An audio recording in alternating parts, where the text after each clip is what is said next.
Surat textile ફોર્સ્ટાના મહામંત્રી દિનેશ કટારિયા 390 કરોડના bank કૌભાંડનો આરોપી। આણી મંડળ સામે મહારાષ્ટ્રના અહમદનગરમાં કરોડોના બેંક કૌભાંડ મામલે છેતરપિંડીનો ગુનો દાખલ થયો છે। જે વાત બહાર આવતા દિનેશ કટારિયા ભૂગર્ભમાં ઉતરી ગયો છે, જે હાલ અમરનગરના પોલીસ ચોપડે વોન્ટેડ છે। તે દરમિયાન ઉત્તરાયણ બાદથી દિનેશ કટારિયા ગાયબ છે અને મોબાઈલ પણ સ્વિચ ઓફ આવી રહ્યો છે।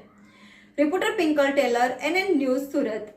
દર્શક મિત્રો, તમારી આસપાસ બની રહેલી અવનવી ઘટનાઓ વિશે જાણવા માટે NN ન્યૂઝને લાઇક કરો, શેર કરો, સબસ્ક્રાઇબ કરો અને બેલ આઇકન પ્રેસ કરો, જેથી આપને નોટિફિકેશન્સ મળતી રહે।